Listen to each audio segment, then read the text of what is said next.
What we like to do is get them in early. We get them in place. That way it makes it easier for you all to get your vehicles in, walk your stuff to your booth, and so forth.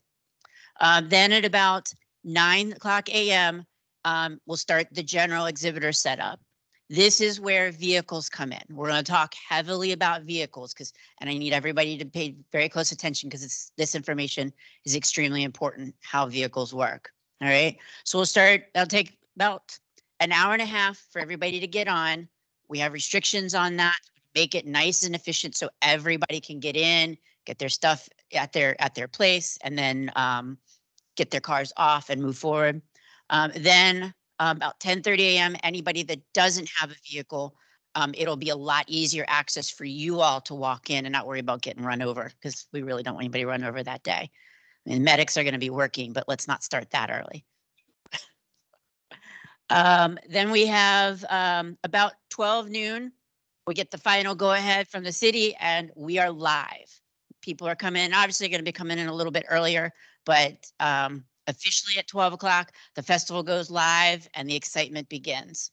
About 1 o'clock is when our Capitol stage starts. Does anybody know who our headliner is for Capitol Pride this year? Yeah. One of them, we have one of the Jonas Brothers. It's DNCE's coming back this year. I can't remember the name of their song, but I know you've heard it. There you go. So come on, sing it. Oh, do I really? Talk to me, baby. There's something in my heart. Let's move our minds and go crazy, crazy. See, there you go. You got your preview of the Capitol Pride Festival. Good job, Tiffany. She's accepting donate tips. Yeah, so the Capitol Pride Festival, the Capitol stage will be happening from 1 o'clock till about 10 o'clock. Obviously, we end with our big dance party. I don't know. That's a good question. We'll have to find out. So have we announced the other surprise yet? No, okay. There's another big surprise coming. I'm very excited about, but we haven't announced it yet. All right. And then about 7 o'clock is when the exhibiting ends. This is where you're going to have the ability to start breaking down your booths and really preparing to head out. Here's the thing, though. To be able to get everybody out, specifically vehicles, we need MPD's okay. They're going to come in. They want to make sure everything's safe. Want to make sure nobody's going to get hit. So those of you who don't have to wait for a vehicle to load up your supplies or your booth, you'll be able to get out with no problem. Streets, so obviously everybody's going to be headed down to the main stage. Obviously, you may want to do that too. But generally, anywhere between 6:30, 6:45, 7 o'clock, everybody starts to break down, and then you can walk your stuff back to your car, and then you can obviously come back to the main stage for the headliner. But about 9 o'clock is when vehicles will be able to come back on site. That's when MPD is expected to be able to give us the go ahead. But for that to happen, we have to maintain organization. We have to make sure that it's nice and clear and it's all safe. So they'll let us know when. So you don't want to be going back to your car and sitting there waiting at the entrance to 7th and Constitution, honking your horn, wondering, I need to get on and get my stuff. Nobody's getting on until MPD gives us the okay. Everybody understand that? Anybody have questions on that? No? Okay, good. And then 10 o'clock, sadly, the 2022 Capitol Pride Festival officially comes to an end, and my night still happens till about 2 o'clock in the morning, but that's okay. So like I mentioned earlier, the festival is going to look and feel just like it normally does. We're excited to have our what's the level sponsor for MGM? They're presenting, thank you. They're our presenting sponsor this year. It's MGM National Harbor, so we're excited to have them this year. We'll have a lot of the same sponsors and vendors that we have each and every year, especially those of you who have come back multiple times. But the festival generally starts at 7th and Constitution. I'm sorry, 7th and Pennsylvania, and heads all the way down to where the Capitol main stage is at 3rd in Pennsylvania. We will have all of our traditional beer gardens. We'll have the Senate, the Monument, we'll have food courts. We'll have this year Washington Commanders are actually going to be sponsoring the sports zone, which would be located in the John Marshall Park area. So we're excited about that. We have lots of others partners when it comes to sports in this community. So they'll be out there as well. Mystics will be out there. So we're pretty excited about that. There you go. Yeah. So one thing I do want to point out, just to make sure everybody understands, from the for those of you with a vehicle, right here, 7th. Okay, wait. I'd point that in my eye, most likely. The exhibitor entrance is going to be right here at 7th and Constitution. So it's just one block down from where the main area is. So is anybody, how many returning vendors do we have here? Okay, a few. That's good. Awesome. So those of you who've done this before, if you've brought a vehicle on, you know exactly how that works. All right. There's going to be more details coming in regards to that, how you get on site, anything that you need to be able to present that says that you're a vendor. All that stuff will be coming to you via email, as well as your vendor your locations. I'd take a moment to talk about that. We are almost there. We've had a lot of late nights and we've got everybody plugged in where we think they're going to go. We're just doing our final run-throughs to make sure that everything matches up with what you requested when you registered. So all that stuff will be coming to you. Have no fear. Okay. We're expecting probably next week, early next week. Yeah. Officially after the 1st of June. But plenty of time for you to get yourself situated and kind of plan exactly where your booth location is and what it's going to take for you to get there. All right, you want to go to the next slide? All right, so just talking about general setup. So again, food vendor setup starts at 8 a.m., starting by general setup at 9 a.m. Vehicles will enter from 7th through 7th and Constitution. Upon entry, so there's going to be a couple of things happen. We will have volunteers to assist you in helping you find your location. We're going to show you a really neat slide here that's also going to help you tremendously. But we're also, I believe we're working through the technology now, but when you find your booth, you're going to see a placard up there and it's going to have your name and bright lights and everything that you requested. There's also going to be a QR code on there. And what that QR code does is allows you to scan it. And if there's an issue or you need something, all you got to do is scan that QR code and it'll allow you to get in touch with us so that way, we know that you need something. What we don't want is have everybody come pile up at the information booth and why can't I get help? I'm missing something. Something is not there, whatever it might be. I was supposed to have this. I was supposed to have that.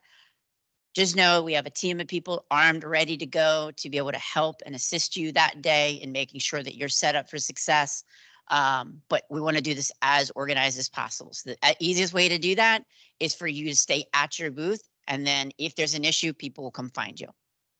All right, myself and my co-chair, Jen, we got 2 Jens. We're the Jens. I'm fun sized.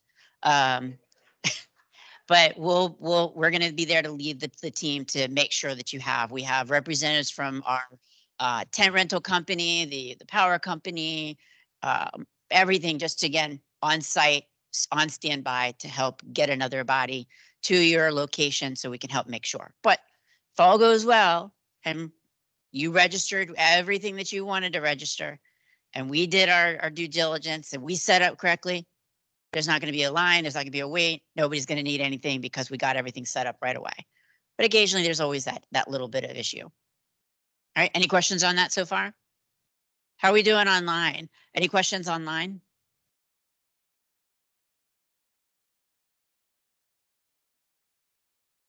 Oh, okay. Awesome. Thank you, PR team members. Sure. Fire and EMS.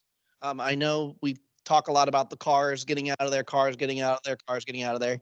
just a matter of making sure, everybody have some patience as people come around, whether from Capital Pride, MPD, DC Fire, and they encourage you to move the cars along. It really is to be able to ensure, the safety and overall well-being of the folks. And the quicker we get the cars out of there, again, better opportunity is for the event to start on time. So just patience, both at the beginning and at the end coming in, just making sure that, again, it's with safety in mind.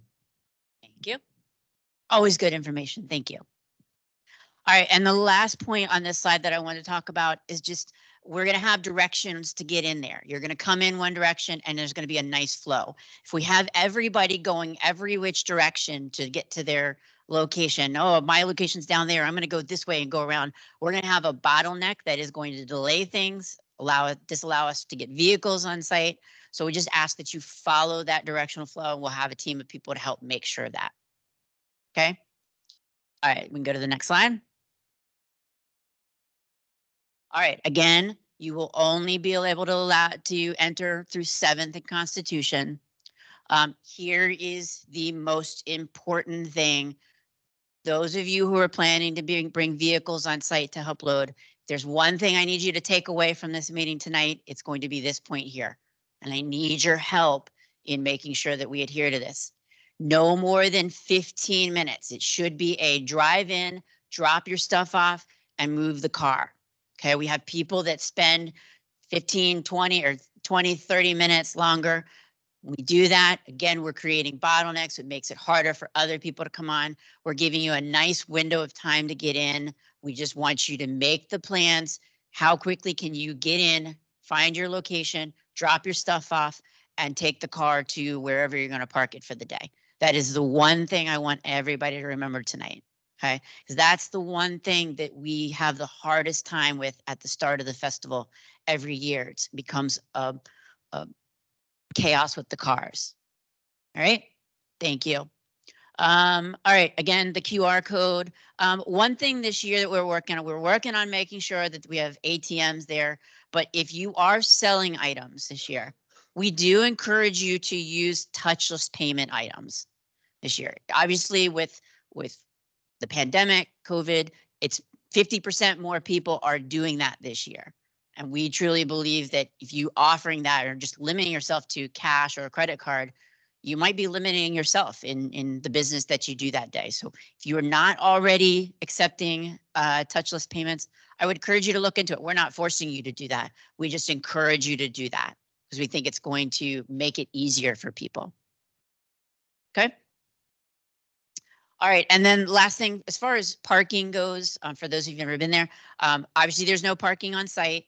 There is parking around the vicinity. I don't want to say, oh, you can go park over here, you can park over there, because a lot of people, there's a big lot in front of the U.S. Capitol. Oftentimes that's not open. So I would encourage you not to park in that location. I would suggest that you maybe go to Spot Hero or any one of those apps and designate a parking space for you that day. Most everybody will be coming in on the Metro, but if you can get that set ahead of time, you'll set yourself up with success. But unfortunately, we can't say go park here. We don't provide parking permits for anybody. We have a designated area for official vehicles, which sit at the far end of the festival. But we have limited space, so unfortunately we can't offer parking. So just plan in advance to make sure that you know where you're going to park your car after you drop off your stuff. There are several garages in the local vicinity, some that are very easy to walk to. I think there's at least 3 or 4 just near the Navy Yard Metro station there. Okay, even a couple over here, and we're not that far from the arenas here. We're not that far from Pennsylvania Avenue. So, all right, next slide. All right, so when you get to the festival, we're trying to make it as easy as possible for you to find your booth location. So when you get your location, you're gonna notice 2 things. One, there is a color assigned to it. And then the second part of that is there's a number. So if you are, let's just say you're at 7th and 7th and Pennsylvania. Most of my work that day evolves on Constitution. So I keep saying that. If you're standing on Pennsylvania Avenue and you're looking at the U.S. Capitol, so the way the booth numbers are assigned, the 100s are on the far left, 200s, then 300s, and then 400s on the far right. So again, when you get your booth designated spots, look for that color and then look for the number. Now, from a color perspective, you're going to see we call them market flags. Sometimes they're easy to spot. Sometimes people just don't know what to look for. You ever seen those big for sale or sale signs just sitting out on the side of the road, and it's this big tall sign with looks like a sale. All right, that's essentially what it looks like, and they're all in the colors that we use. So we have a red section, we have an orange section, a green section, blue section, and then so it'll be one of those spots. So just look on the side, and if you're unsure, we'll have people around to help you. But you should see those at the kind of the start and at certain parts down each side. Multiple color flags. Any questions on that so far? Okay. Jen, I just want to make a correction if you don't mind. What was that, Sahan? It's Justin. The Metro stop is not Navy Yard. Or Yep. Navy Archives. Sorry. Thank you. Yeah, there you go. Will you receive our number designation? So that's what we're working on. So we're expecting hopefully by next week. That's the goal. We're at the final stages. We spent a lot of late nights working on it, making sure that the puzzle is just the way it should be. But we don't have it ready to go just yet, but have no fear. You'll get that information as soon as it's ready. And it'll be emailed to the email address that's on file. And then is it going to be online as well, Ryan, for people to look it up if they need to? Yes. Their locations? Yes. So if you don't see the email right away, there'll always be the option of going online to the Capital Pride website and looking for it there. You have a question? I did. So I just wanted to go back. The entrance for the vendors is 7 in Constitution. That includes if someone's walking.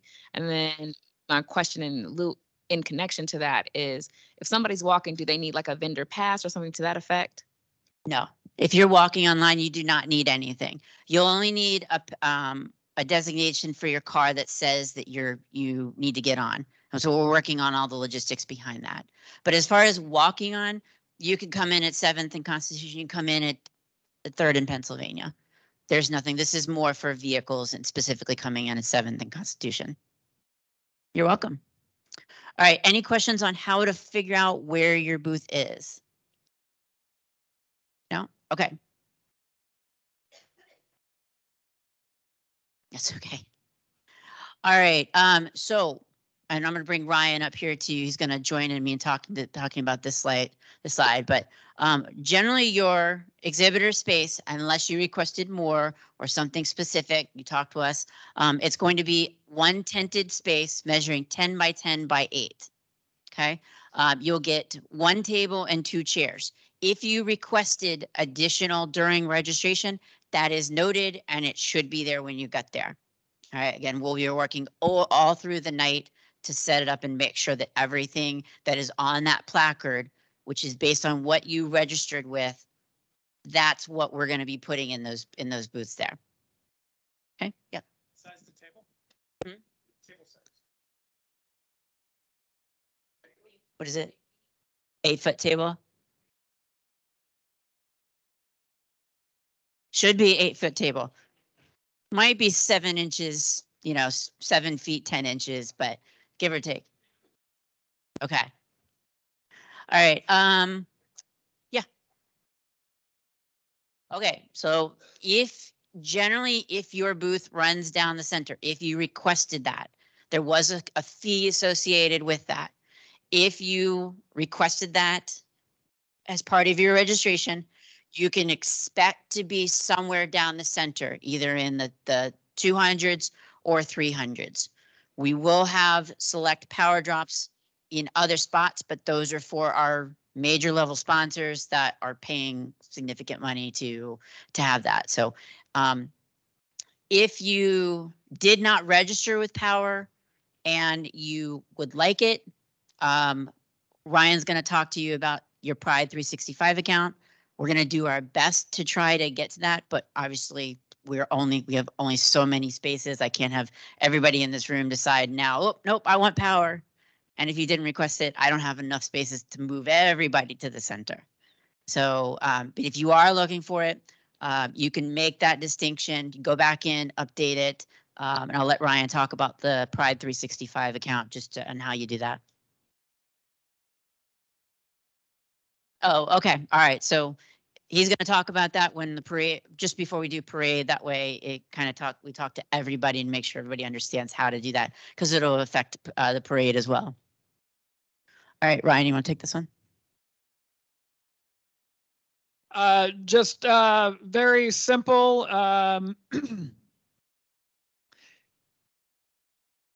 We're going to make sure this is also for parade and stuff too, but we'll say this a couple times because it's very important.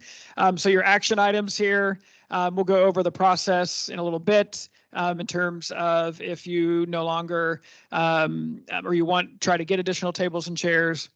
The main thing in terms of obviously participation is your certificate of insurance. And I know there has been a lot of questions about that. I will wait and actually do that in the general session too, because that obviously pertains to the parade.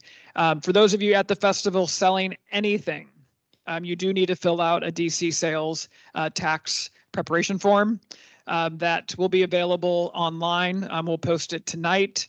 The link will be basically capitalpride.org/festival-resources, where you can actually download the DC form for you to complete so that you can sell items, whether that be t-shirts, hats, etc.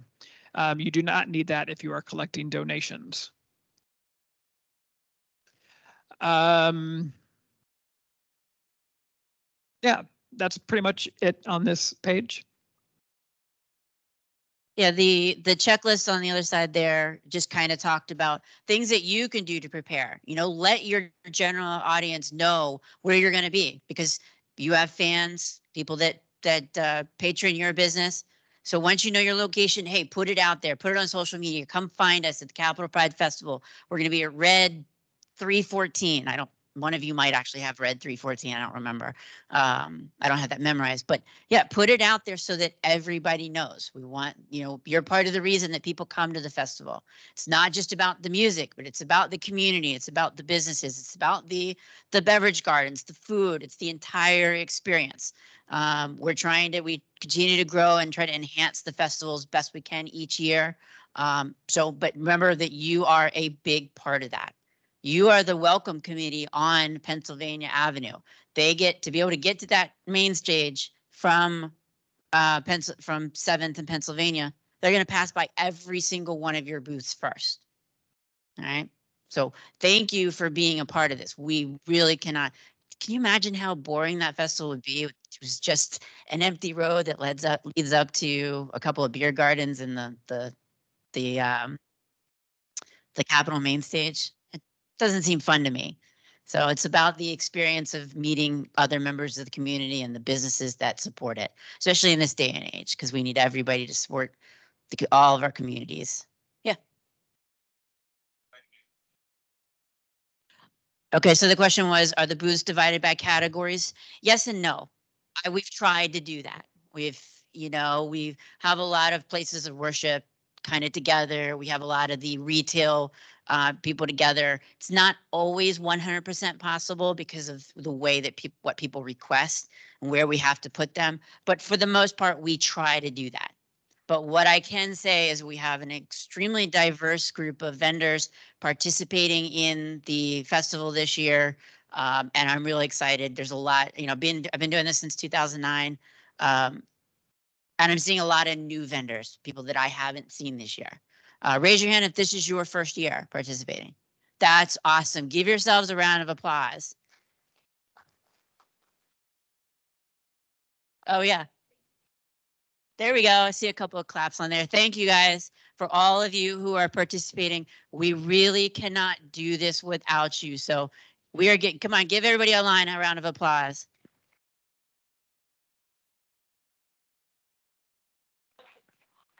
Awesome. All right, we're going to talk one more real quick. I'm going to give the mic to Ryan. He's going to talk a little bit about our green certification, which is something we've been doing for 10 plus years now. I think we're really proud of.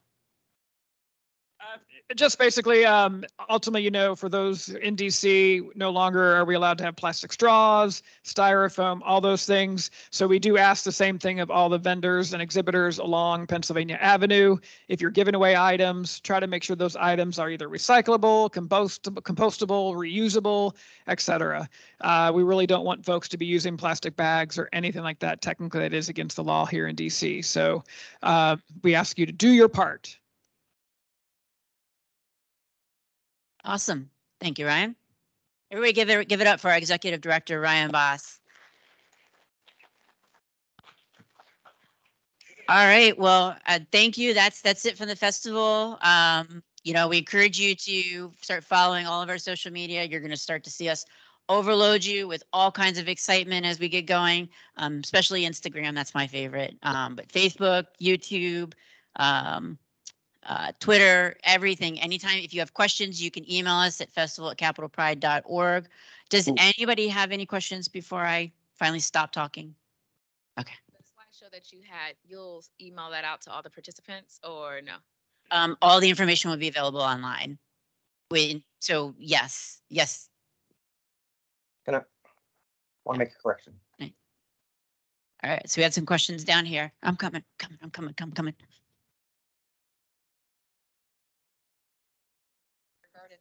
Set up and what that's going to look like for the beer gardens. Are we going to use bike rack? What are we using to kind of manage flows?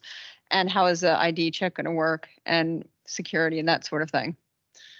Sahand, are you online? Hi there. There he is. So Hi, I'm going to Sahand. introduce you to Sahand, who's our Director of Operations. He's going to talk a little bit more about that. Hi. If I understand the question correctly, it's how do we control the folks inside the beverage gardens and who comes in? Yeah, what's the general setup like? The ID check? What can they expect? Yep. And is this for an attendee or someone who's working in a bar? Grace from Team DC is asking the question. Oh, okay. Hi, Grace. Yeah, so all the bars will have tall chain link fences around them. And to get inside the bar areas, you do have to go through an ID check and security. So there will be security within the bars, and there's going to be security at the entrance and surrounding the bars and checking the perimeters. So depending on the actual bar, Monument stage is the Monument bar is the only one that folks underage can come into because there's other activities going in there, and there will be wristbands for that. So everyone will get their ID checked. Most of the bars are 21 and up. The ones that are not will have a wristband system, and there will be security and chain link fence around it. Hope that answers it. Okay. Again, if you have more questions, you can reach us at festival@capitalpride.org, and we'll get more specifics. We look at where you are and kind of go from there. Did you have a question? I just wanted to know, for the insurance, was that just for the parade people, or that was for the exhibitors too? Yeah, definitely for the festival, we definitely need a certificate of insurance with Capital Pride identified as the additional insurer. Ryan, so he'll talk a little bit more about that in detail. Yeah. All right. Any other questions about the festival? Oh, I got one. I'm coming. So we have our 10 by 10 space. Do we have any room inside of You're going to want to stay within that space there, just to make sure that there's nothing interrupting the flow of the visitors. Nobody has any trip hazards, and that way, you know, your space is your space. You paid for that space, and the person next to you would want the same thing. So yeah, I want you to keep it within that space. So, all right. You will see some folks that do. That's what that premium upgrade option was that registered. So those who did purchase a premium upgrade, they're on basically an end cap. So they get their 10 by 10 space, and then they get the 10 by 10 open space next to them. You can go onto your Pride365 account and click on your current registrations, and then you'll be able to see your order with all the products. And there would be actually a line item that said premium upgrade. Hi, Ryan, this is Sahant. For my colleagues who are there in person, can you, when someone asks a question, can you just repeat it because the folks in the chat can't hear in the audience? Thank you very much for holding us accountable. We will do that. The question was about premium and how do you know if you actually ordered a premium space, and you do that by logging into your registration through the Pride365 community, clicking on parade and festival registration, view your current registrations, and then you'll see the list of items that you purchased. While you're on that, can I make a quick comment? Go for it. This is Justin, our IT consultant. So Jen, I'm sorry you said for everyone to email festival@capitalpride.org. I'm going to say everyone ignore that. We get questions and things lost in the sauce in all of our emails when we do that. We do have the ability for you to create support cases on our community. So if you just log into the Pride365 community, there's a contact us button. When you click that, it puts all your information in the request, and all you have to do is type what you're looking for. And then we can get it and we can reply, and you can communicate with us within the community as well. And also there's a groups option for the community. So if you go to the groups tab inside the community and look inside the festival group, there's already conversations happening in there where people are asking a lot of the same questions. So if you want to scroll through and look at some of the questions that have been asked and answered, it may answer some of the questions you may already have without having to create a support case. Does that help? You're awesome, Justin. Thank you. Thank you. All right, that's it. That's the festival. So we're excited to see you guys in just over 2 weeks now from now. So have a great holiday weekend, and let us know if you have any more questions. All right, y'all. Thank you, Jen. We appreciate you so much. We're going to actually move into the general orientation. If you, oh God, brain freeze. I'll come back to it later. We're just going to move into the general orientation. Folks online, can y'all see all of this? I feel like you can. It's good to go. All right. Oh, Ryan's got this. I got this. Yep. All right, I got this. Again, my name is Ryan Boss. I'm the executive director for the Capital Pride Alliance. And we want to go over some important information that is critical to both parade and festival participants. Health and safety. We are coming back after 2 years with a pandemic. Obviously, there are folks here in the room. There are also folks virtually. And these are outdoor events.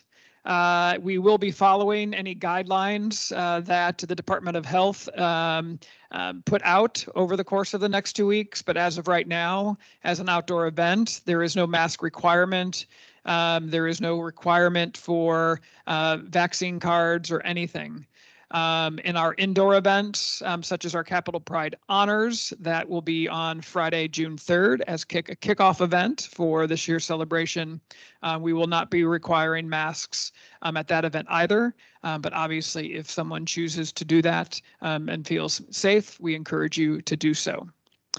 We will likely at the festival have stations with sanitizer throughout the event, and we encourage you all also to bring some of those items for yourself at your booth, especially since you all will be interacting with folks throughout the day. You need to handle yourselves on how you feel most safe and secure. That's around the pandemic. Obviously, we also know there's health and safety around other things in our world right now. And what I will say is that we continue to work very closely with our agencies within both the District of Columbia and the federal agencies. And events like Pride, actually agencies from even the surrounding region, a lot of times are actually asked to engage and be present in a variety of ways to ensure that our events are safe and secure. Any questions about Health and safety. We have a question over here. Are there any like I guess routes that are already outlined just in case something happens and you have to like mass exodus? Referring to anything, the parade or the festival specifically, or there's sort of natural routes that the city implores in terms of an evacuation plan, I guess you would say. But for the most part, in terms of the parade, there are officers and vehicles around the surrounding route, mainly to protect outside vehicles from not getting into the parade route. As we know, this has happened in parades from around the world, where vehicles have unfortunately caused death and harm to people in parades. So the District of Columbia does have a very strict plan that every year gets more strict. Excuse me. So we are following those plans to ensure that the parade is safe in that aspect. All the vehicles in that scenario are staffed by officers. So if something needs to be opened to allow folks to exit, they would do so. The nice thing about the festival down in the mall, this area is used to massive events every weekend, even events larger than ours. So I trust the agencies that we work with to help us navigate that in that unfortunate situation. And just our team members online, if there is a question that you see in chat that should be shared with everybody, please just feel free to chime on in and we can share that with folks in the room. We have another question.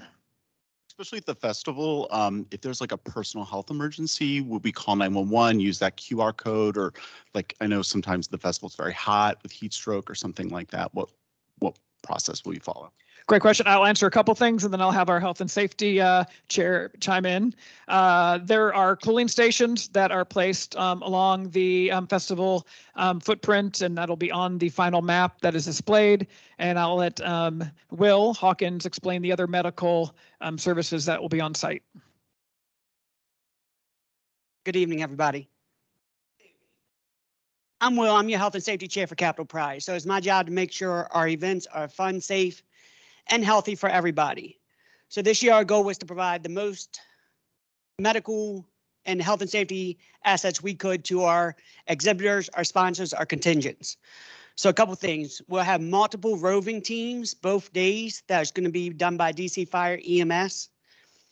If for some reason somebody has to go to the hospital, they will be transported by DC Fire EMS. We have dedicated ambulances on site. That way we do not take from city resources. So we'll already have escorts there. To try and prevent that hospital stay and that $150 copay, we have a doctor on site both days. The doctor on site will be at the ALS tent, which is the bigger medical tent. That doctor can be able to write prescriptions, give you IV fluids, and hopefully send you home without that copay or that hospital trip that nobody wants during Pride. So that's something new that we're offering this year. Both days, there will be an MD or a DO on site. We also have a BLS tent, which is a basic life support tent. On festival day, that's going to be at the Monument Street. And then on festival day, I'm sorry, on parade day, it's at staging. That's for your minor scrape, cuts, bruises, but there will also be a medical team there, able to treat you and hopefully let you get back on throughout the day to have a good time. Again, we will have uniformed and plainclothes security on both days. Just try and keep an eye out. Make sure everything's okay. You'll see the uniform staff mainly around the beer gardens and such. Plainclothes will be around as well. Also, my main thing is if you see something, say something. Health and safety is all of our jobs to keep one another safe in our community. Please feel free to reach out to me, any uniformed security staff, any DC Fire EMS uniform staff, any uniformed MPD staff. If you see something that just doesn't feel right. At the end of the day, it may be a conversation, we can keep it moving, but at the end of the day, that may be that one time we need to question somebody. So if you see something that just doesn't feel right, feel free to say something, please.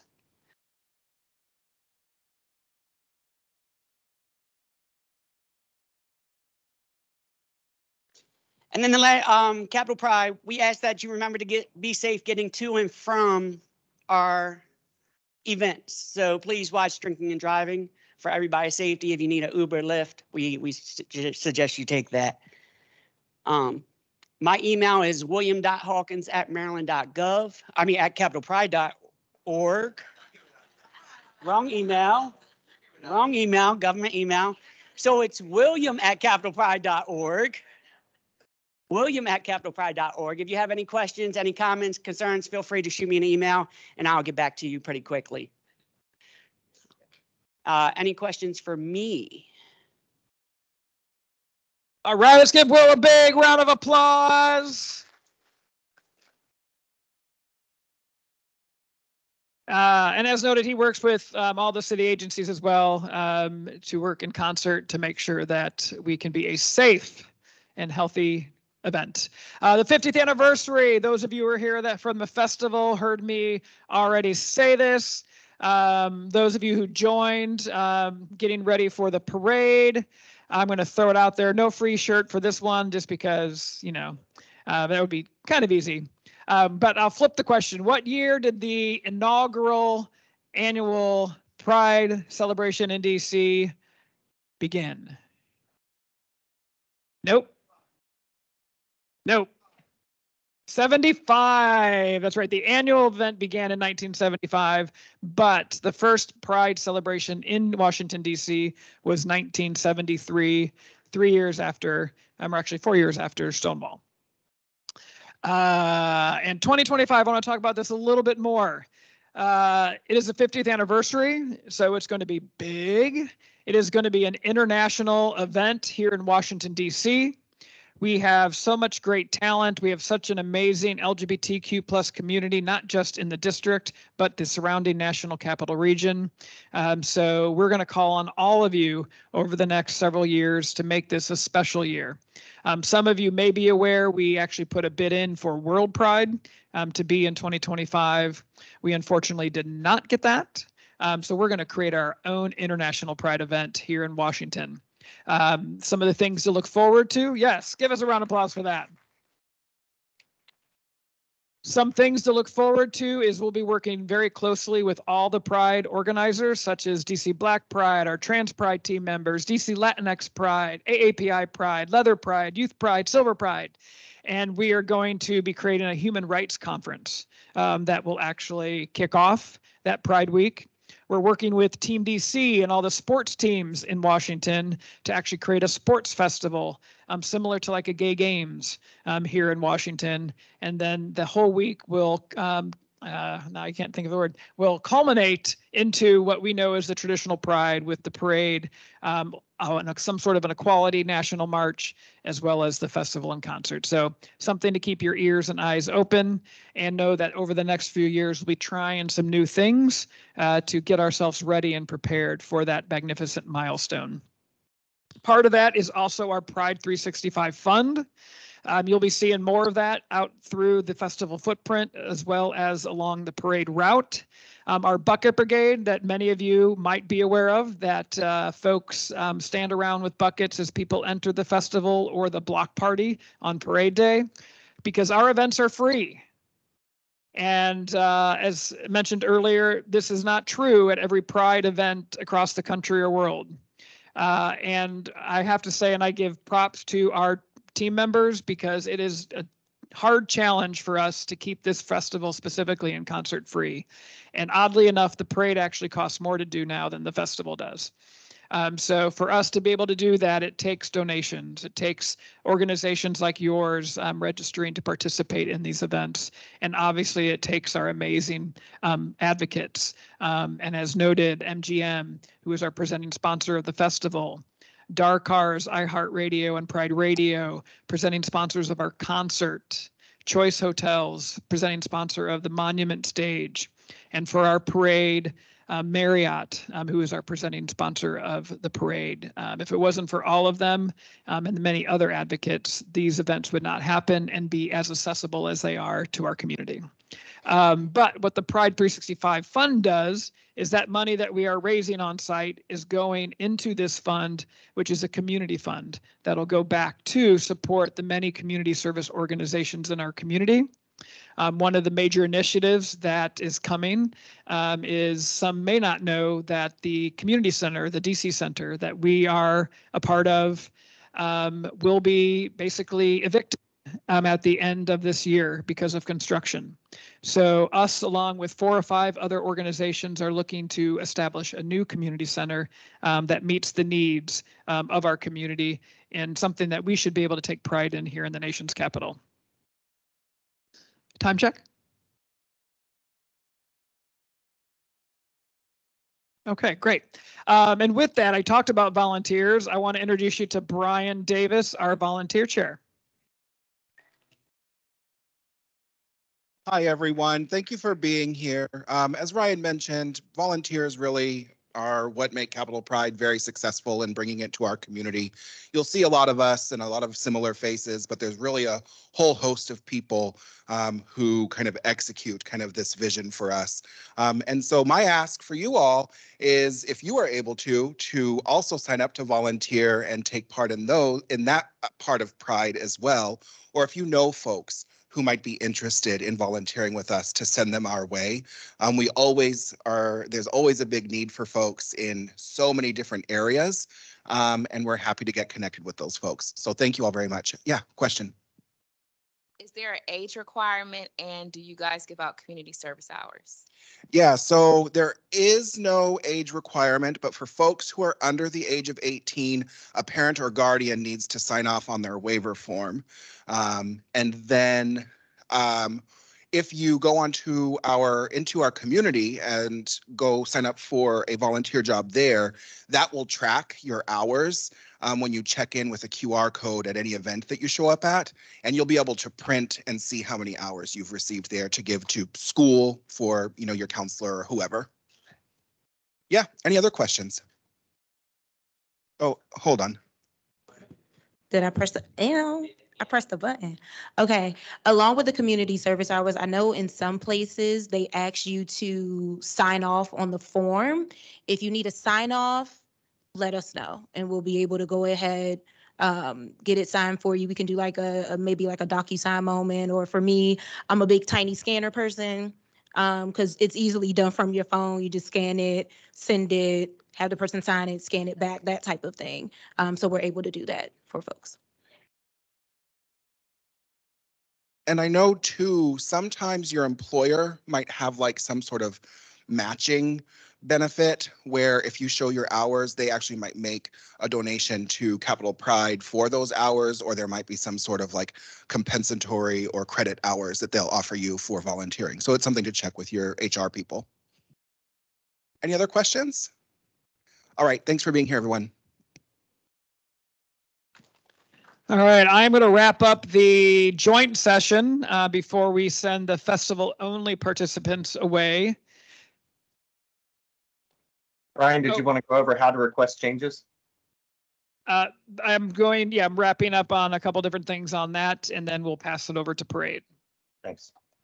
And then, sorry, one other thing about the festival.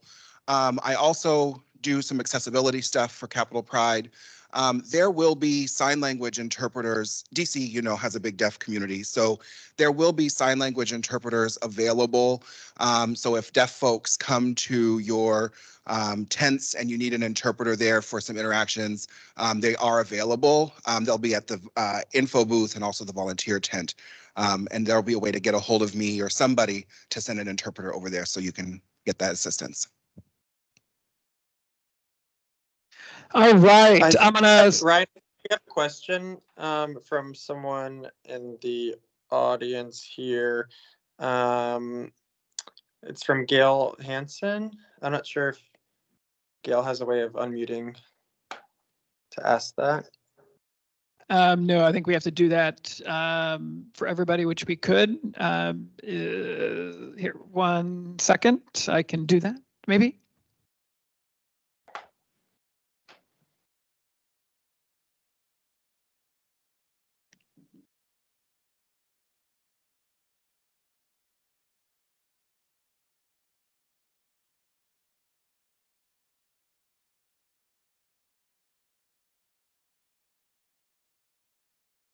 All right, Gail should be able to unmute herself to ask her question.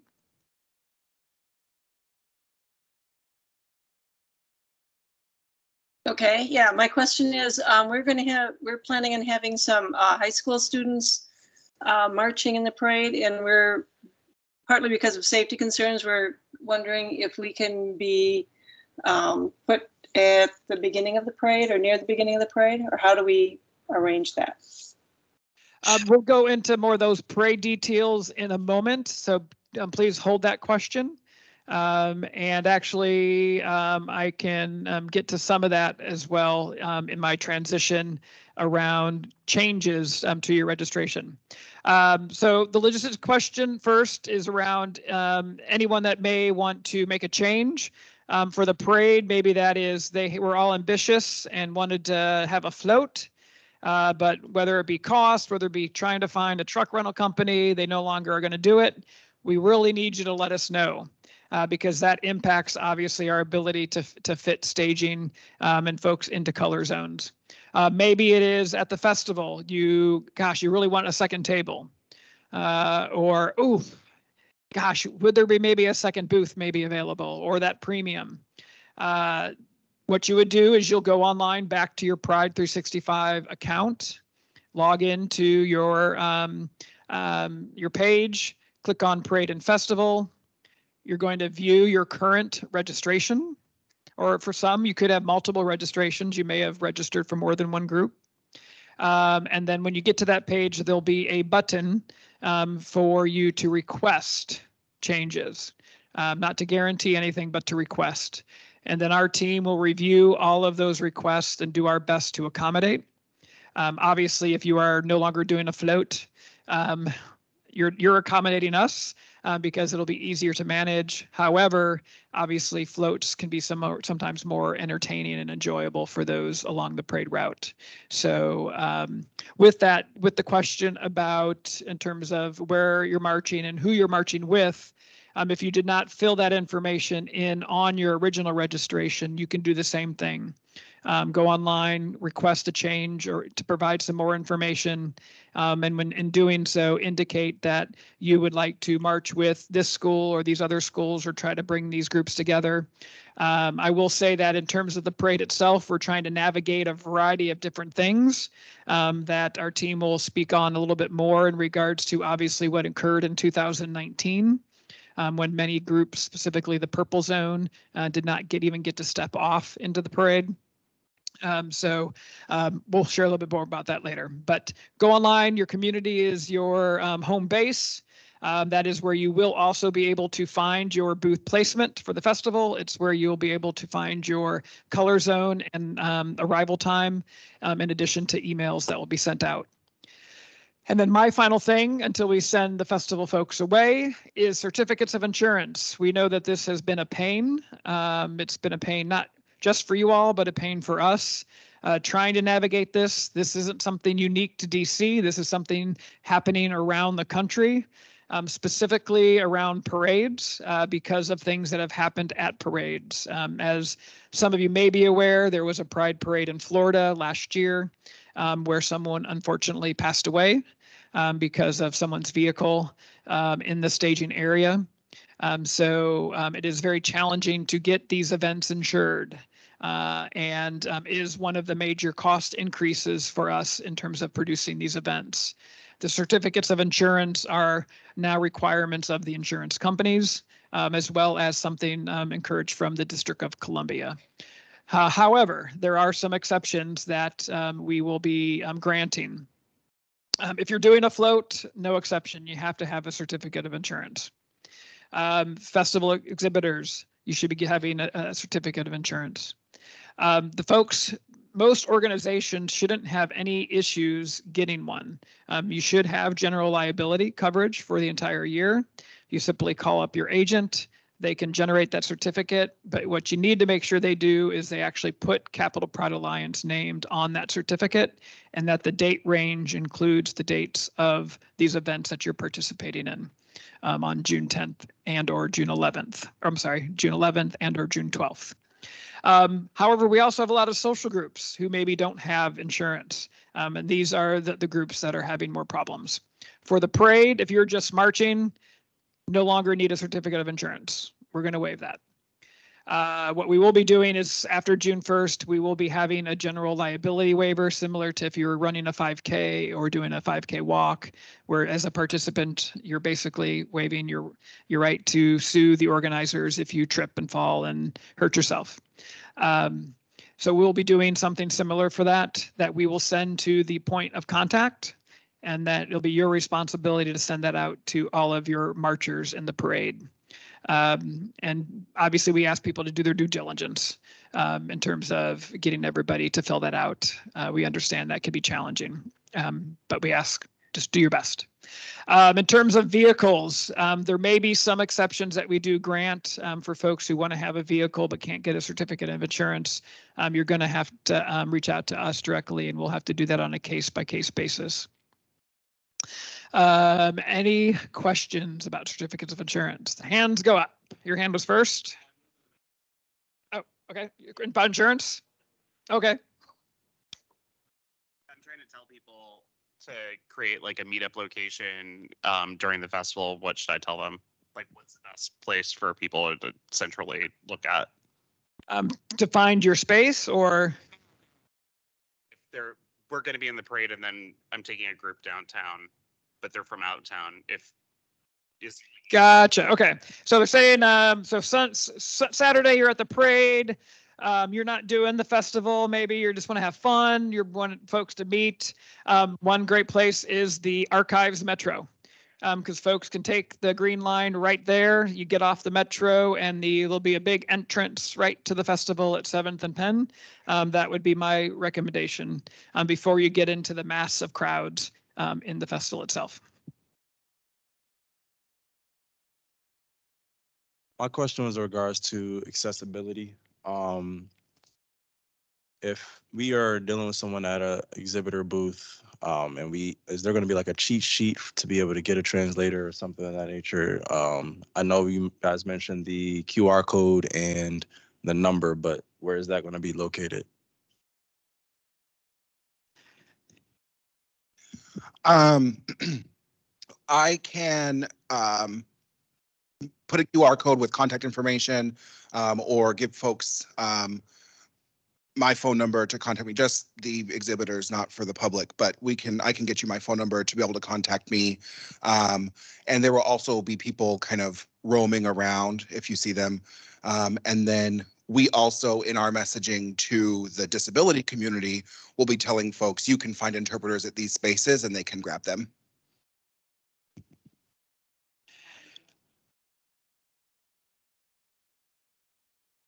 Okay, last thing on the festival, and then we will let the festival folks go. The info booth at the festival is at 6th and Pennsylvania, and that's somewhat centrally located to the entire footprint. It is in between the DuPont stage, the Monument stage, and somewhat halfway down until you get down to the Capitol stage. All right. Ryan, yes. Before you go, would you like to do a quick walkthrough of how to upload your COI if you have not done that already?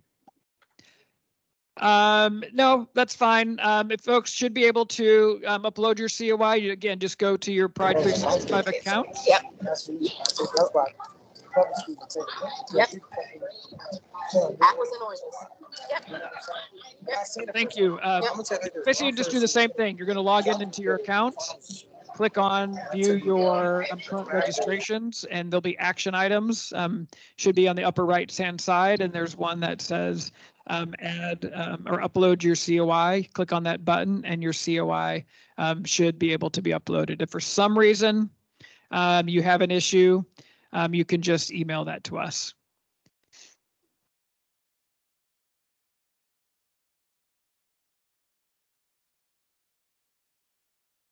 I just wanted to know when the deadline is to upload that information. When do you need it by? The deadline we have set is May 31st. I mean, I think we said before that, but we, pushed the deadline a little bit for y'all. I know that this is the first full year doing this, and it's a learning process for us all. So my last thing here is I appreciate everyone's patience. Coming back after 2 years has not been easy. There's been a lot of changes within government, policies, requirements. There's been a lot of our vendors, contract vendors, who no longer exist, some who are understaffed. So we're going to be working with a lot of new teams, both at the parade and the festival. So even on the event days, we do appreciate any patience you can afford us, because this is going to be new for many people, and even new for some of you all, because we've seen that so many folks are doing this for the first time. So this is an opportunity for us to be reunited, reunited as a community. Not just as an LGBTQ plus community, but one here in DC that has a lot of pride, that should have pride, because we have great and amazing people here, and people who want to do great work to even do better.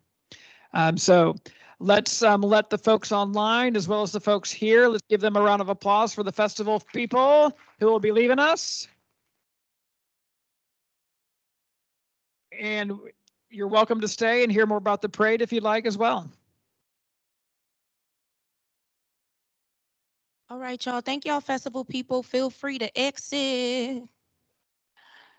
Feel free to exit. Y'all are done. Y'all don't need to be here no more, baby. For the people online, y'all don't need to be here no more. If you're festival, we appreciate you.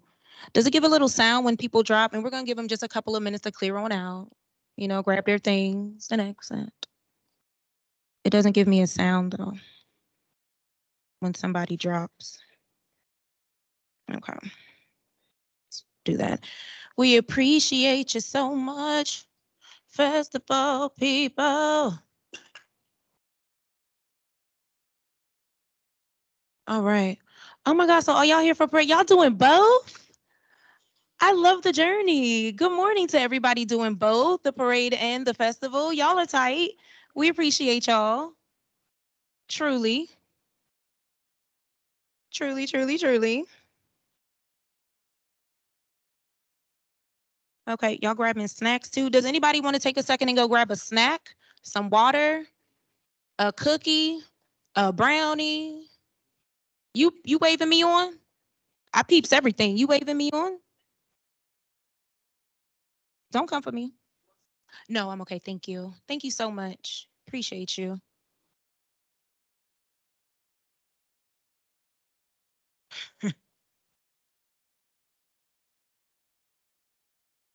All right, we're going to get started in 1 minute. So grab your things, y'all. Grab your things. Get back comfy. Get back comfy.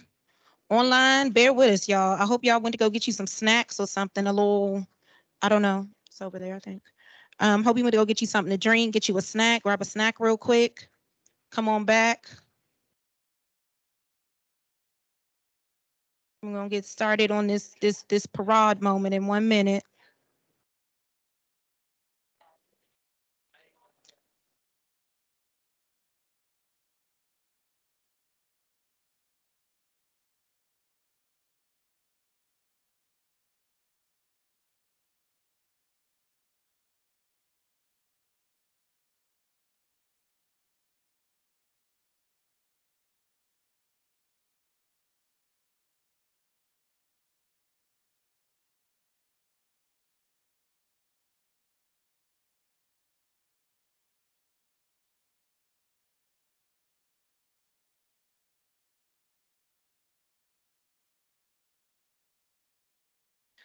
Okay, folks, if you're here for parade, go ahead, cop a squat.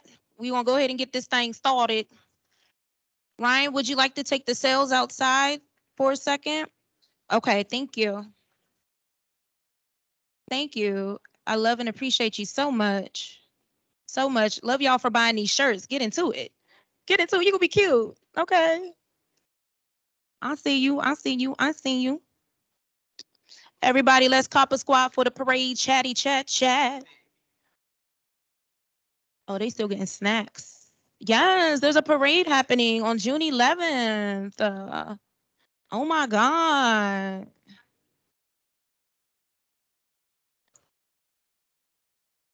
It's happening.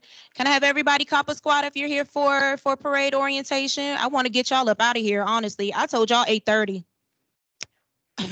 I'm trying to get y'all out. Big purr. Yes, Copper Squad, Copper Squad. Folks on the side, can we please take these convos outside for me, please? Folks on the side, can we take the convo out? Y'all just gonna ignore me? Oh, okay. Thank you. Appreciate you. Thank you all so much. Hi, good morning. So as introduced earlier, I am Tiffany Royster. Some people just call me Tiffany Lynn, some people call me Tiff. We'll get into that. But I am the celebration chair for Capital Pride. I am also the events and partnership manager for Capital Pride. And we're just gonna chat a little bit about parade. I call it parade, so you'll hear me use those words interchangeably during this orientation, and just know that they are the same thing. So a little bit about what we're going to chat about. There's been major changes to our parade this year, which presents a good thing and presents a bad thing. We're trying to be compliant to what the city is asking of us. And also understanding that we did have to make major shifts out of our neighborhoods, out of the spaces that we're used to being in, to actually make this event happen. And as Ryan chatted about earlier, unfortunately, having the parade be more expensive than festival for the first time. Yeah, which was extremely interesting. But we appreciate all of you because we cannot do any of this without y'all. Big part. So let's see. So just some really quick facts, some stuff that you guys already know.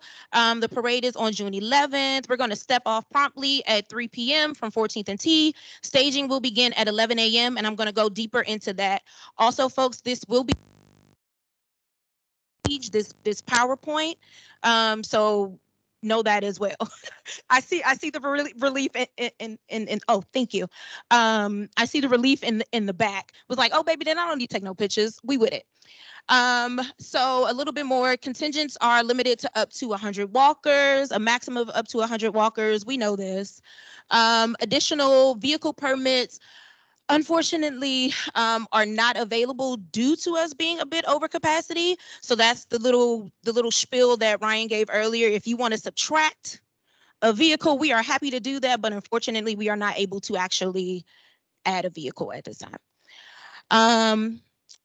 And then if you have already indicated that you're going to have vehicles, and some people have actually indicated that they're going to have 2 vehicles, which is dope. Make sure that you all are arriving at the same time, and we're going to get a little bit more into that as far as staging is concerned later on in the slide. Your float dimensions are supposed to be 9 feet wide, 53 inches long, and then 14 feet in height. For the major companies that are going to be building, they already know that. And then we also know that for folks that are going to be putting together their own floats, we hope that you all have seen this and can make the adjustments if necessary. If you're outside of these widths, heights, lengths for that. And then if anybody's going to be operating any type of vehicle, they need to have a license, baby. Because we've seen that happen before and we're just like, please make sure that anybody that is operating a vehicle has a license. Next slide for me. All right, so this is our new and improved staging area. Thank you, Daryl. Daryl, you're just top notch. Thank you so much. So our new staging area is actually going to take place on 15th Street. So 15th Street between Rhode Island and T at this point. So if you're familiar with where like TD Bank is, where Phillips, rest in peace, is, where Milk Bar, thank you. That area, that is where we're going to be staging it, between Rhode Island and T Street. And as you can see, we're still keeping with our little rainbow theme here, giving it a moment. We love it.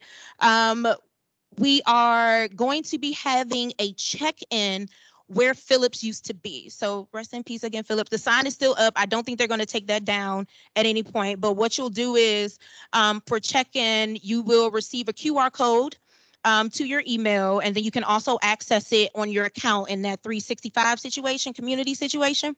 But we're going to send that to your email for easier access because we know logging in sometimes can be a bit of a bang. But you're going to pull up to 15th and P to the right. There will be multiple volunteers there to assist you. They're going to scan your QR code, and then they're going to give you like a little card situation that gives you your color zone. But you'll also know these things before you actually enter the staging area. I can also speak a little bit about how to actually get to staging. So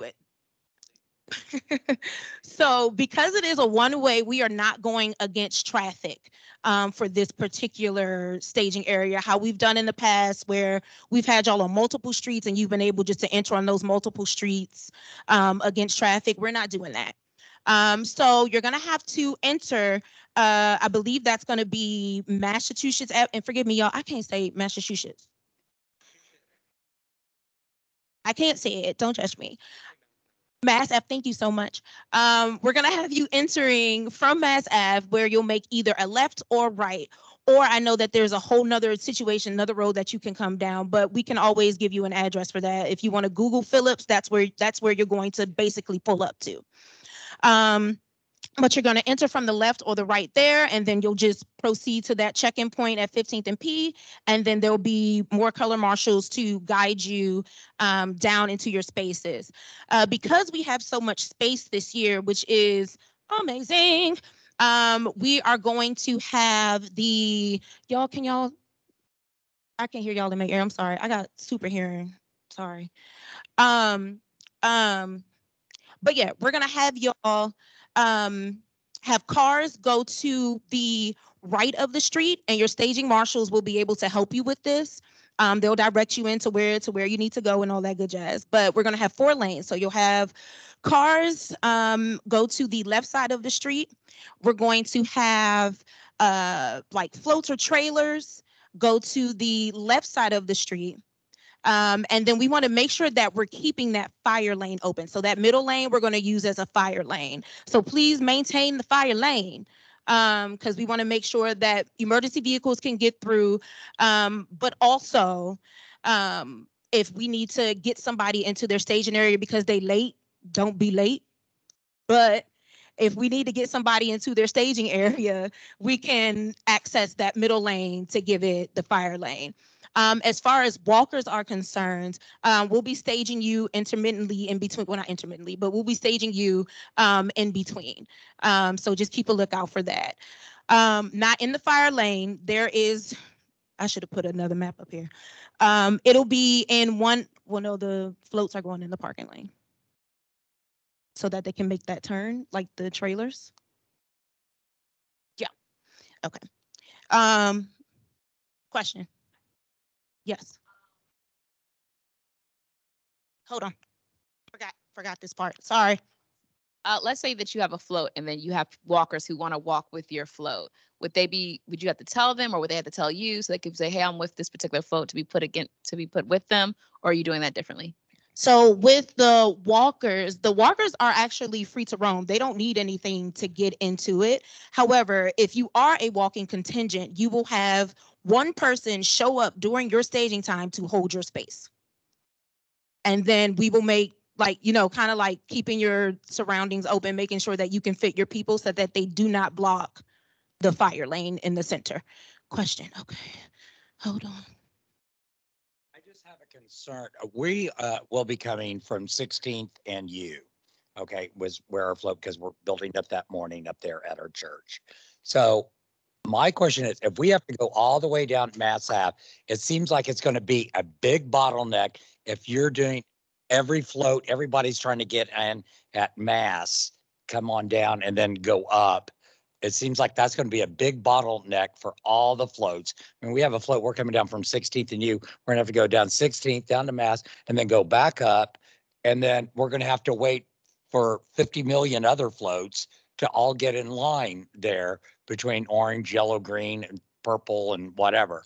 So, I mean, I'm a little confused on how this is going to work out in far as compare that everybody's and their brother is going to be trying to get on at Mass and 15th on there. So how are you guys going to work that out? Especially if we're coming down, to me, it would be, you know, we take R over to yellow and then we get into our yellow things. To me, that's simpler, but. Well, baby, this is what we got staging times for, and this is why we ask y'all to be on time. You feel me?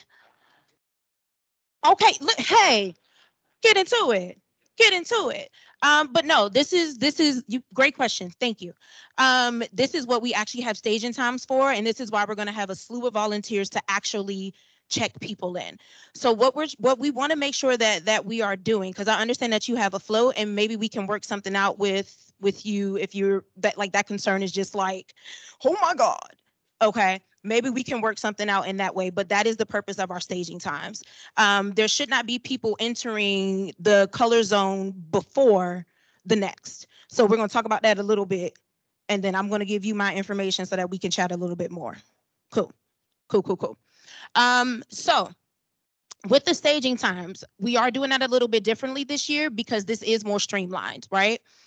We are just making a straight shot up to our staging area. You make a turn onto T, and then you make a turn onto 14th, and you are on the route. So with the staging times, we have our red zone, which is at the top there, entering at 11 a.m. We do ask that you come within that half an hour.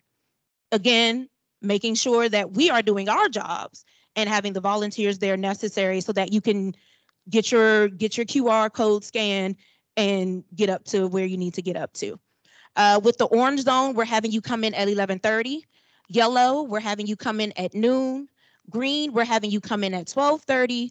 Blue, we would have you come in at 1. And then purple, we would have you come in at 1:30. Now, these assignments, our team is working extremely hard on.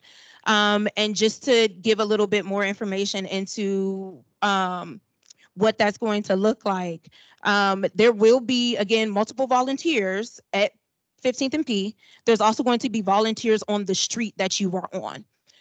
So if there is by chance something that you need, something that's happening, something that you're not comfortable with, you can still go to those volunteers and they can get you whatever you need or help you out in whatever way that you feel is necessary. So yeah, walkers don't need to be there all at the same time. Again, and this is for anybody. For walkers, we just need one person. For the vehicle, we just need one person. For the float, we just need one person to show up during your staging time. It is it can be a very long waiting process when we do it in this manner, but we do also need to make sure that we have the space and have the space accounted for. Jay? Oh.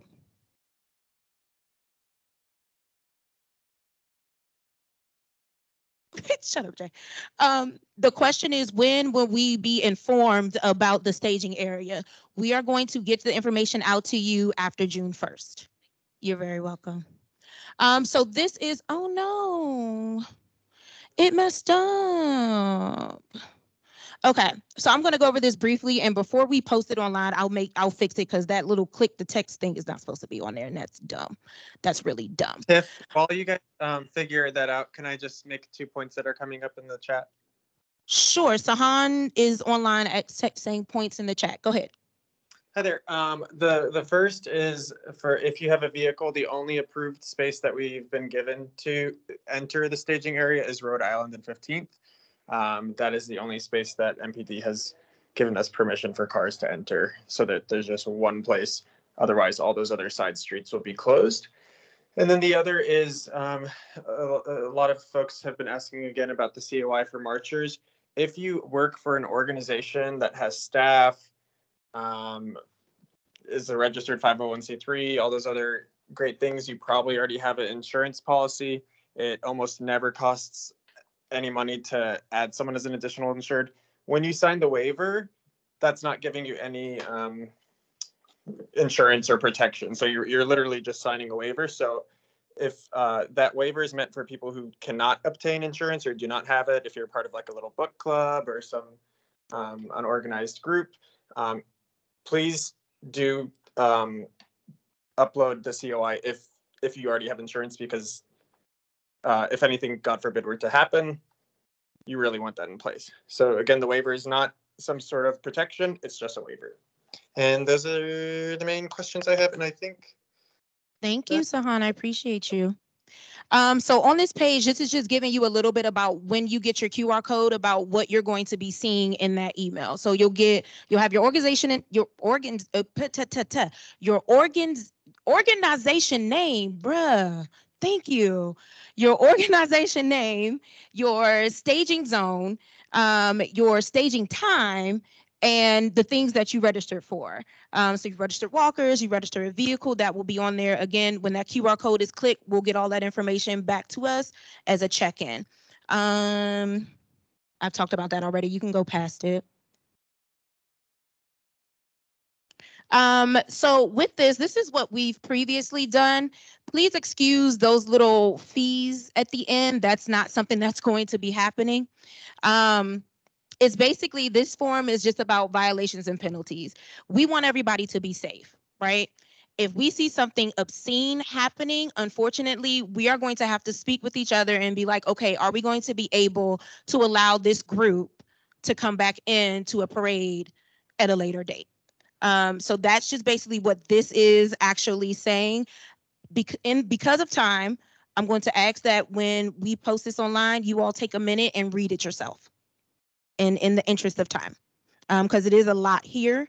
It's just we want everybody to be safe, and that's what this is saying. Be safe, don't be obscene. Go ahead. Listen, okay. So yeah, we talked about the fire lane being in the center, maintaining it. There will be restrooms at the end of the route at the Church of the Pilgrims. Generally, that was our beginning of the route. But when you get to the end of the route, there will be restrooms available at Church of the Pilgrims. They have so graciously opened their doors to us. And we will also have the porta pots around staging. So you'll see those probably as you're entering and that type of thing. The route is approximately 1.8 miles. Yes, it is more streamlined. However, it is longer, unfortunately. A lot of straight roads that's happening. Oh, we're not straight here, but it's fine. It should it should take you anywhere between 30 and 35 minutes, depending on what pace you're keeping up. So this is me walking. I am chunky. Good morning. It took me about 35 to do it. Just me walking lolly, just living my best life. We understand that there are folks who may not be able to walk it as fast. However, we do ask that we keep the pace going. So, we're not still out on the street at 8:30 trying to wrap up the route.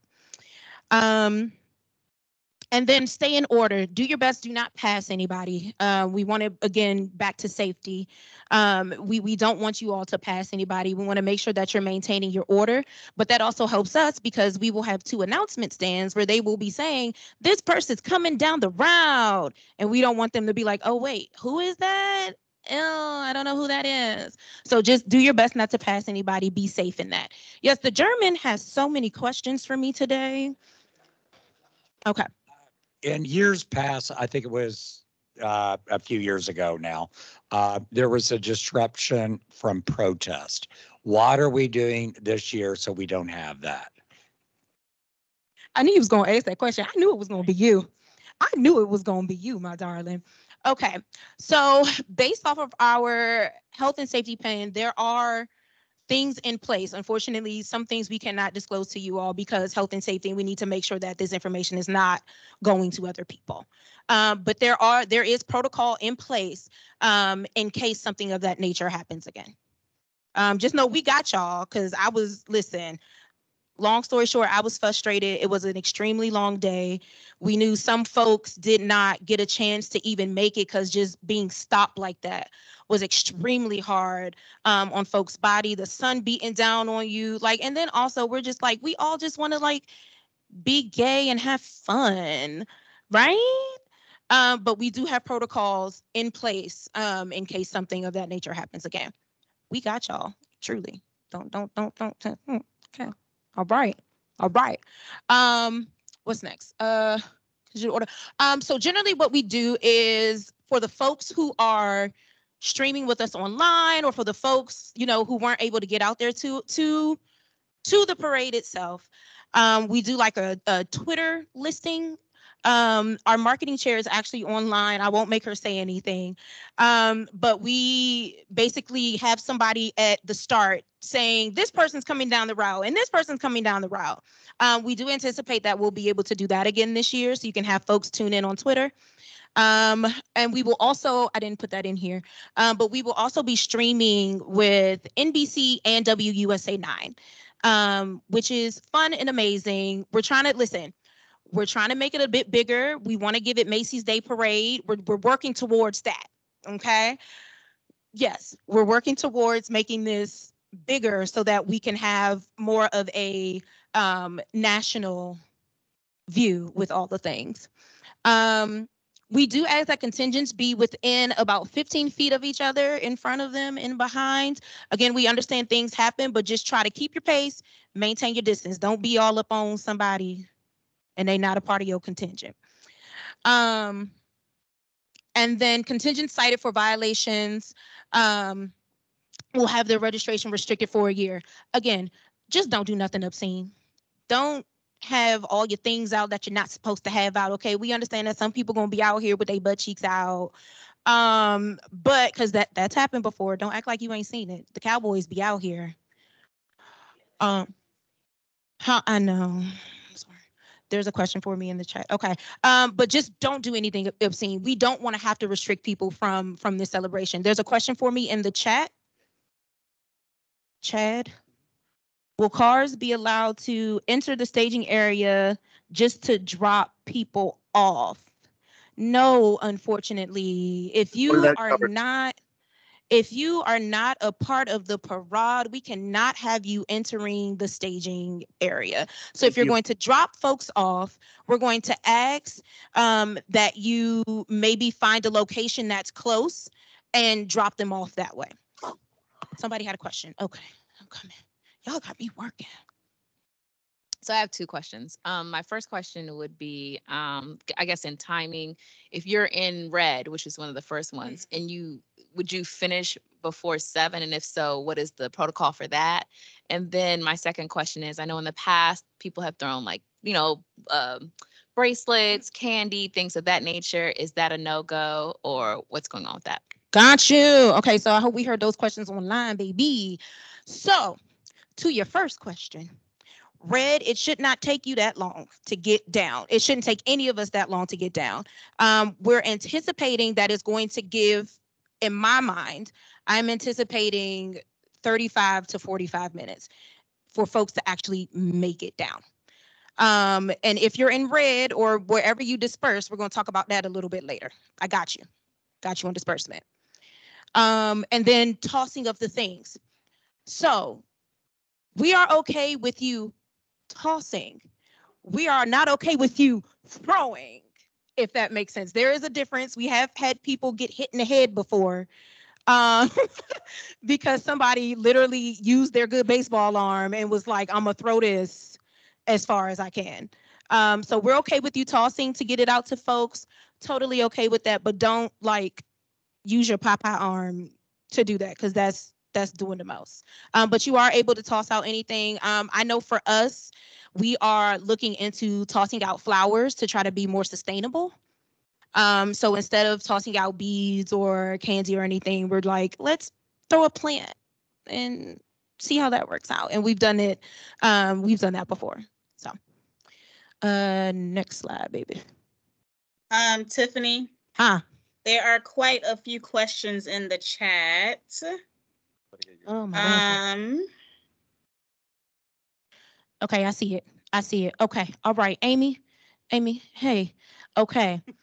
Can you suggest a place address to tell our people where to park, to walk, and to meet our float at the staging area? We absolutely can do that. I can post that in our community, our 365 community, so that everybody can see it. Because there will be street closures, and so just so that everybody's a little bit cohesive, we can post that in the 365 community just as a big post. What?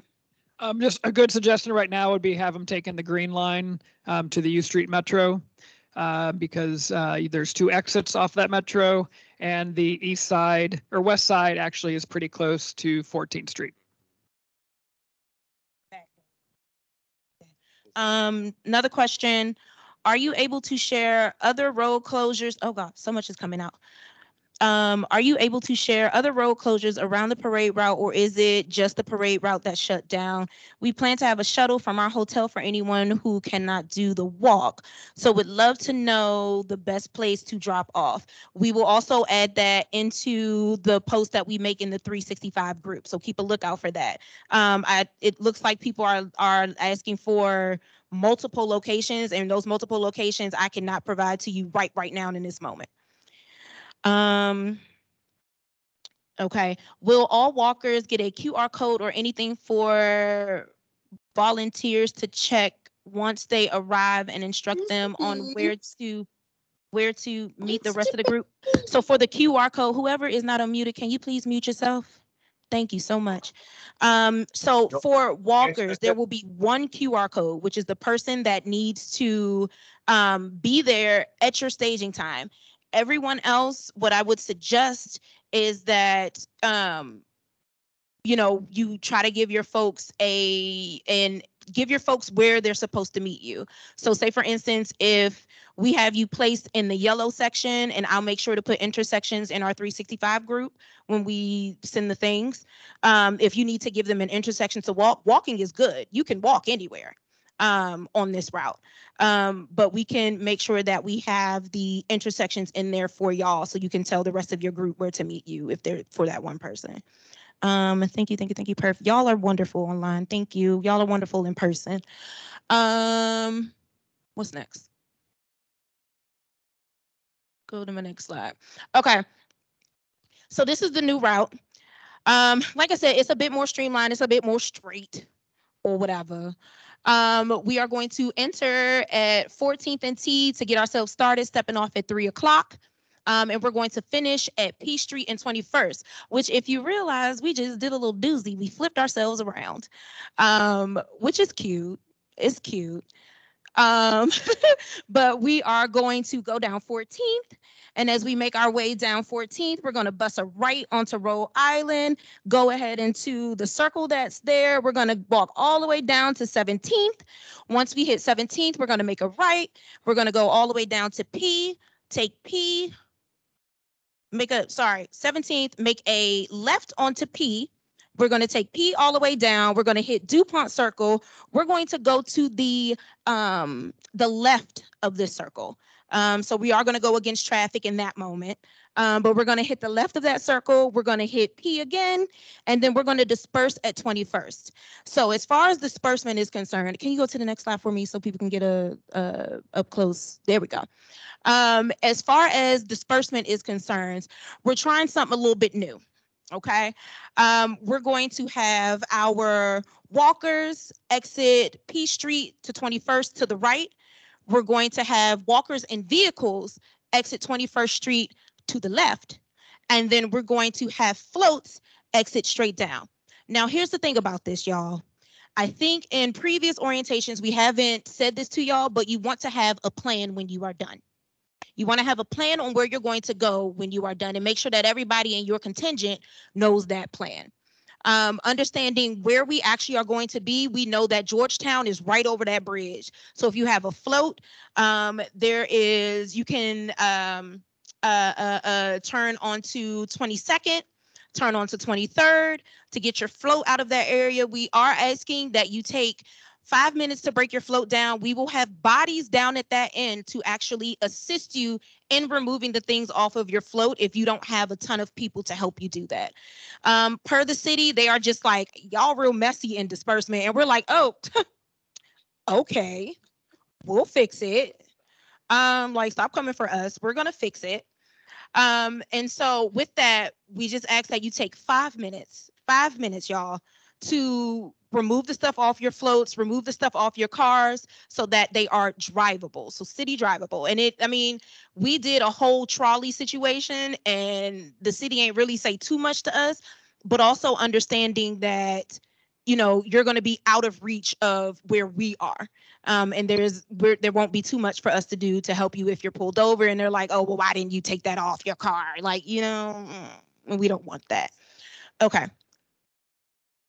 Yes. Thank you, Daryl. Yes. And also turning your music down. Oh my God, what is happening? Okay. Just some little tidbits for today. Make sure that you are wearing sunscreen. I wear sunscreen. I am Black. Good morning. Make sure that you are wearing your sunscreen. Okay. Make sure that you have plenty of water for your contingents. We will have a couple of folks who are going to be passing out water that generally have helped us before, but just make sure that you are, taking care of your own contingents, bringing water with you. Safety is everyone's responsibility. We'll have route marshals throughout the route. If you see something, though, say something. If you see a route marshal, tell them. Fully charge your phone. Bring a backup battery if you can. Bring a car charger if you can. That type of situation. I generally have 3 battery packs on me throughout the day because your girl needs it, period. Next slide.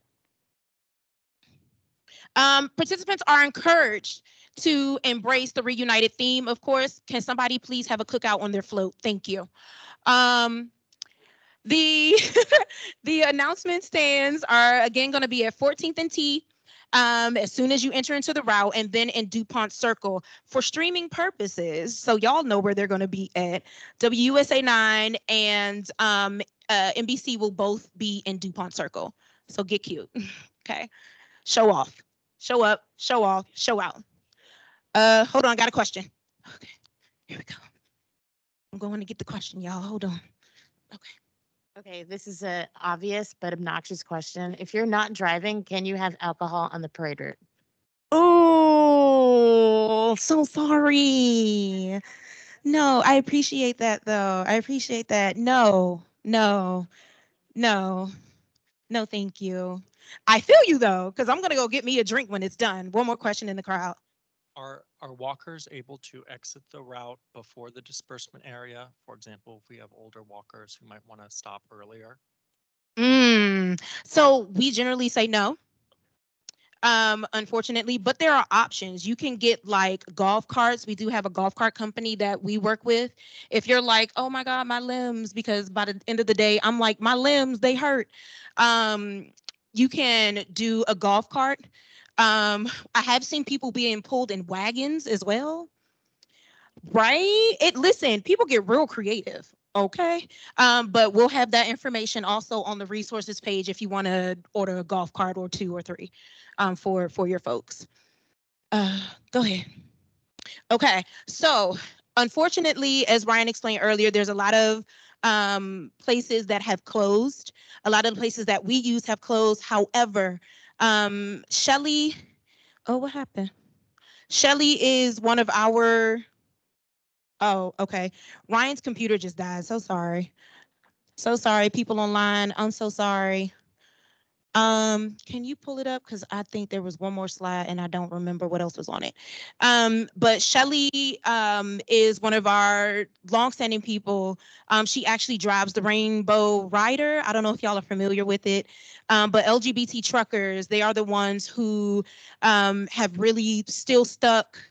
And they are, available. I would hope that they would be available to help folks if you're still looking for somebody to pull you. There was a resource page situation that came after that. When we get the PowerPoint, okay. When we get the PowerPoint back up, you'll have the website. It's basically www.capitalpride.org/parade-resources. And that will give you access to base camp. So if you need to print any materials or something that you want to put on your car, like a magnet or something, they can help you out with that. It will also have the hardware store on Logan in there for you if you need some other materials to build. I'm trying to go off the top of my head on the resources that are in there. The golf cart company's information is also in there. And yes, LGBT truckers is still on there. And I believe that's it, but when we post the actual page, you'll be able to see it. Is that it? It's not broadcasting? Okay, that's fine. Is that okay?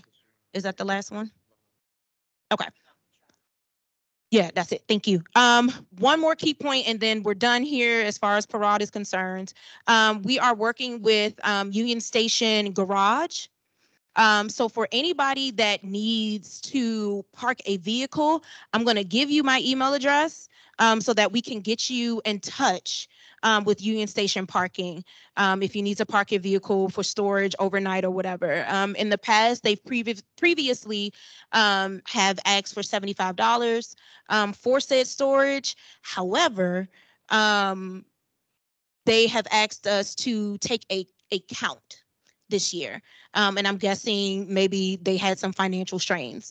So my email is Tiffany, TIFFANY, at CapitalPride.org. If you think that you'll need a spot, email me. And that's all I have for y'all on this. There's nothing else after the resources page. So thank y'all so much for being here. Thank y'all. Thank you. Keep a lookout in the 365 community because we're going to be posting a lot of information leading up to Parade and Festival Day. Thank y'all so much. Have a good night. Thank you, everybody who presented. Y'all are the bomb. Thank you. Buy some t-shirts. If you want a t-shirt, there's still t-shirts available online. We love and appreciate you. Thank y'all so much for being here. I'm so sorry that you didn't get to see the last little bit of the thing.